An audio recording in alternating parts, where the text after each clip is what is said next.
அப்பாட்ட மக வந்து என்ன சொல்கிறா அப்படின்னா, "அப்பா எனக்கு ரொம்ப பிரச்சனையாக இருக்குது. அந்த பிரச்சனையிலேருந்து எப்படி என்னால் வெளியில் வரணுன்னே தெரியலப்பா. என்ன பண்ணுறதுன்னே எனக்கு ஒன்றும் புரியலப்பா." அப்படிங்கும்போது, "பிரச்சனை என்னன்னு சொல்லுப்பா." அப்படிங்கும்போது, "பிரச்சனை ஒன்று போனால் ஒன்று வந்துகிட்டே இருக்குப்பா. எத்தனை பிரச்சனையை நான் சொல்கிறது? எல்லாமே பிரச்சனையாக இருக்குப்பா. வாழ்க்கையே பிரச்சனையாக இருக்குப்பா." அப்படின்னு சொல்கிறா.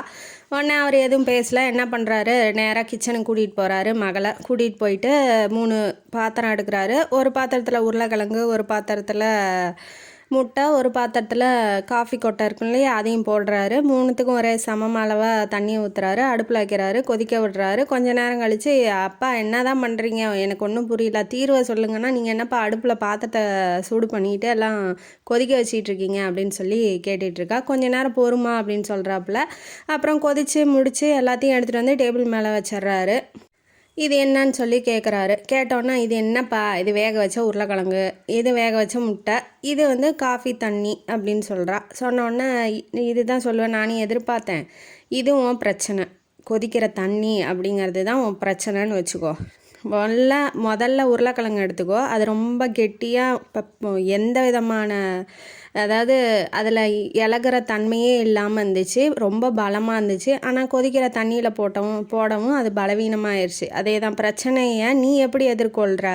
உருளைக்கிழங்கு மாதிரியா? ரொம்ப ஸ்ட்ராங்காக இருந்து பிரச்சனை வந்தோன்னே நீ ரொம்ப பலவீனமாக வீக்காக ஆயிடுவியா? அப்படின்னு சொல்லி கேட்குறாரு. 2வது காமிக்கிறாரு. முட்டை தொட்டவே உடையக்கூடியது. ரொம்ப பத்திரமாக அந்த பிரச்சனைக்குள்ளே போகுது. ஆனால் பிரச்சனையை வந்து அது ஃபேஸ் பண்ணோன்னே என்ன ஆகுது, ரொம்ப கெட்டியாகிடுது. அதாவது புட முடியாத அளவுக்கு கீழே போட்டால் உடையாத அளவுக்கு ரொம்ப கடினமாக ஆயிடுது. அதே மாதிரி தான் உன் பிரச்சனை என்ன?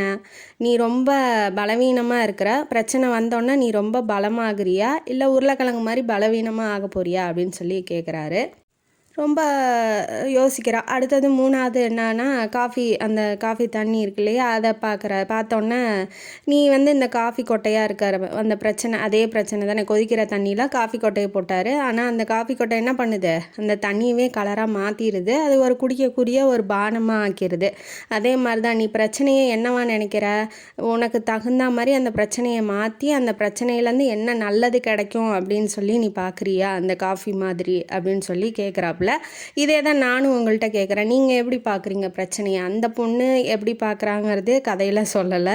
நீங்கள் சொல்லுங்கள், உங்கள் பிரச்சனையை நீங்கள் எதுவாக பார்ப்பீங்க? உருளைக்கிழங்காவா, முட்டையாவா, இல்லை காஃபி கொட்டையாவா பார்ப்பீங்க அப்படின்னு சொல்லி நீங்கள் கமெண்ட் பண்ணுங்கள்.